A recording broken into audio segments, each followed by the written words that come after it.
Stephanie, right now, Mercy Chefs is serving 1,700 to 1,800 hot meals a day and is preparing nearly 1,500 grocery boxes for families. They plan to up that number to 2,000 grocery boxes next week.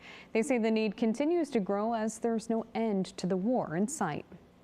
Sometimes they'll look at it and start crying. Sometimes the kids will get excited and start wanting the dessert or the fruit, right away. Mercy Chefs is on the ground in central Israel preparing hundreds of meals to serve all over the country.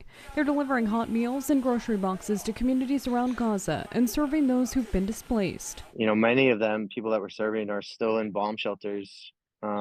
That they've been staying there for 3 weeks now. The kids will be playing soccer down in there, and you bring in dinner and they get excited. Vice President of Mercy Chefs Global, Carl Ladd, says a lot of people aren't working right now and school isn't in session, so many people don't know where their next meal is coming from. He says Israel is a close-knit country, and with their required service, almost everyone is affected. Everybody has a sibling that's been, called up to the reserves, or a father, or a mother, and so the ones that weren't called up, at home, just kind of wanting something to do. He says that's where most of their volunteer base is coming from. They have more than 50 volunteers, some driving more than an hour and a half each way to deliver meals. Ladd says usually when they go into disaster zones, like a hurricane or tornado, they're coming in to help the community get back on their feet. But here it's much different because there's no end in sight. He says seeing people coming together, though,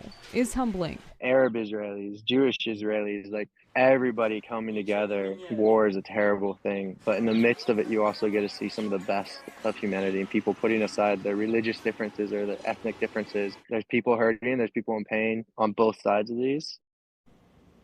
And in addition to the response in Israel, Mercy Chefs Global is actively supporting local ministries that are responding to Mexico following Hurricane Otis. If you'd like to help with either of these missions, just head to wavy.com.